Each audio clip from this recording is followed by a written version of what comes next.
कहानी है चोर मिल गया। पिछले एपिसोड में हमने ये देखा कि राम अपनी अंगूठियों में अधिक शक्तियाँ पाने के लिए चील गुरुजी के बोलने के अनुसार जादुई लोक में जाता है। वहाँ पर श्राप से मुक्त करने पर मोर ने उसे जो रत्नमाला दी थी और अपनी अंगूठियों में अधिक शक्तियाँ लेकर पवन के पास आकर मिलता है। राम ने जो रत्नमाला पेड़ की डाली पर लगाई थी वो नजर न आने के कारण घबरा जाता है और उसके बाद की कहानी आज हम देखते हैं।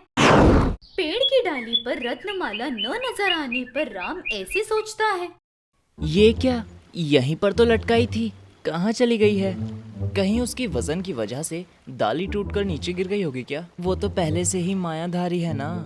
ऐसे सोचकर पेड़ के आसपास ढूंढता है वो, लेकिन कहीं वो रत्नमाला नजर नहीं आती। उतने में खाने के लिए कुछ लाने गया पवन अभी तक लौट कर नहीं आया है।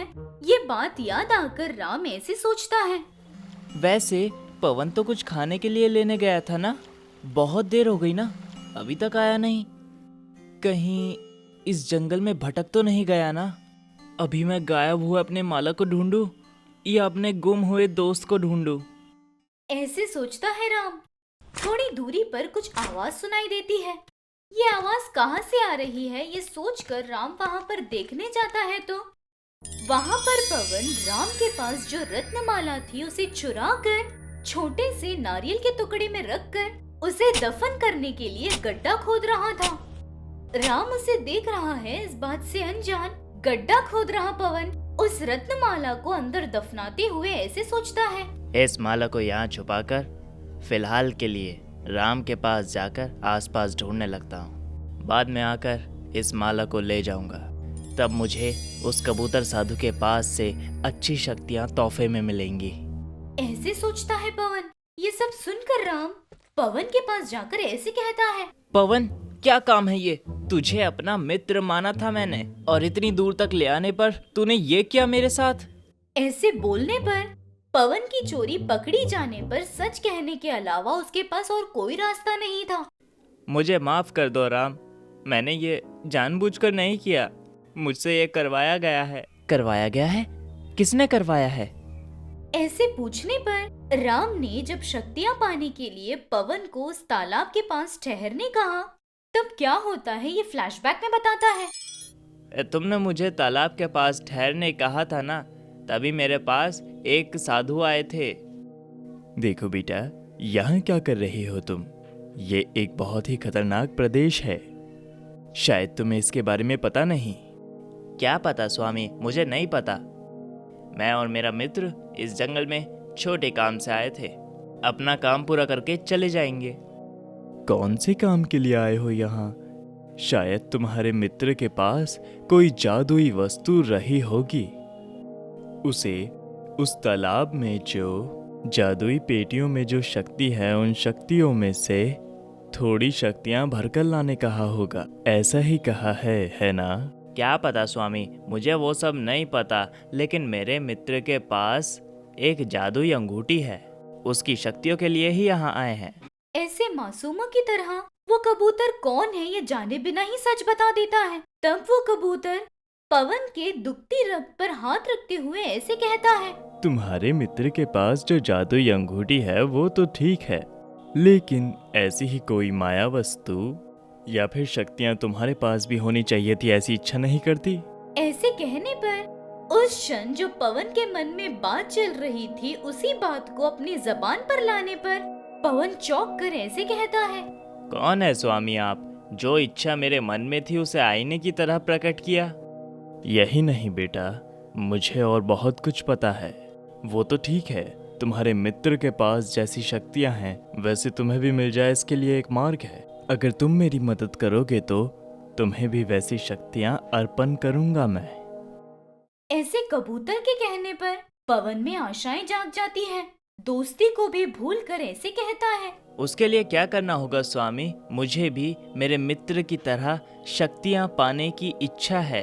अच्छा समझो, अगर तुम्हारा मित्र वहां से सही सलामत बाहर आ गया तो वो भी एक रत्नमाला के साथ ही आएगा। उस रत्नमाला को अगर मुझे चोरी करके दोगे तो मैं तुम्हें जो शक्तियाँ चाहिए वो शक्तियाँ दूंगा। करोगे क्या तुम? ऐसे साधु के पूछने पर लालच में आकर पवन करूंगा ऐसे वादा करता है। ऐसा हुआ था, ये बात पवन राम से कहता है। मुझे माफ कर दो राम, तुम्हारे साथ छल किया। तुम्हारी ही तरह शक्तियां पानी है इस दुराशा से। एक अनजान अजनबी व्यक्ति की बात सुनकर तुम्हारी तरह शक्तियां पाने के बारे में सोचा। ऐसे अपनी गलती पर पछतावा खाता है। तब पवन को चुप कराते हुए राम ऐसे कहता है।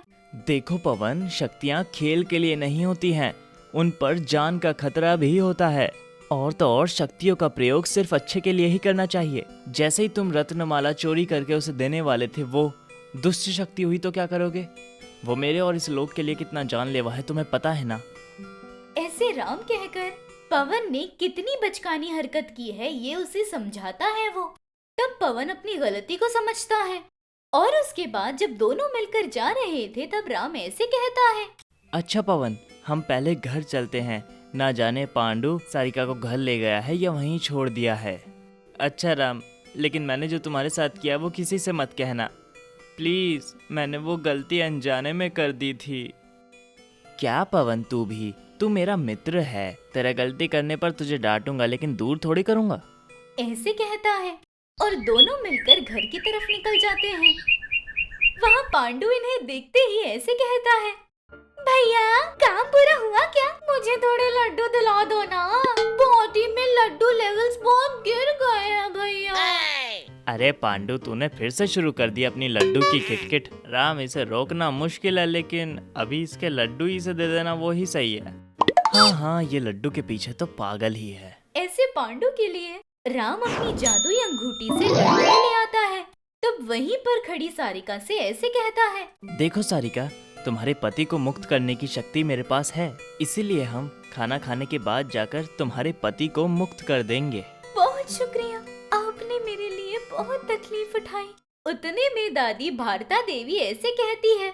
क्या रे राम, हमेशा गांव के लिए समाज सेवा करता रहता है, घर पर पैर नहीं टिकते। इस लड़की का काम पूरा करके आजा। फिर से ये काम वो काम कहकर गया ना तो पैर तोड़ दूंगी। बाप रे, नहीं दादी, तो तुम्हारी बात ही मानूंगा।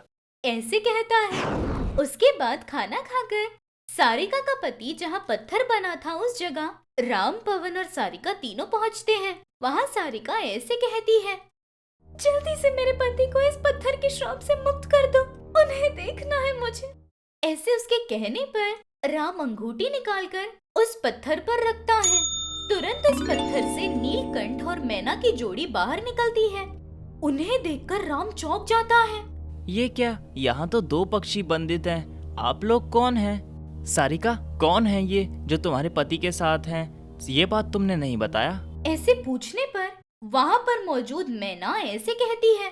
सारिका मेरा नाम है, ये मेरे पति नंदेश्वर है।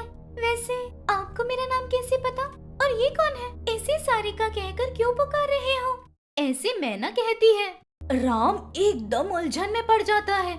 तब तक जो सारिका कहकर खुद को बता रही थी वो नकली सारिका पत्थर से निकले सारिका के पति नंदेश्वर को लेकर वहां से गायब हो जाती है। एक ही क्षण में जिन लोगों को उसने मुक्ति दिलाई थी उनमें से एक को अपनी जादुई शक्तियों से ले जाने पर राम, पवन दोनों चौंक जाते हैं। सारिका बहुत उदास थी।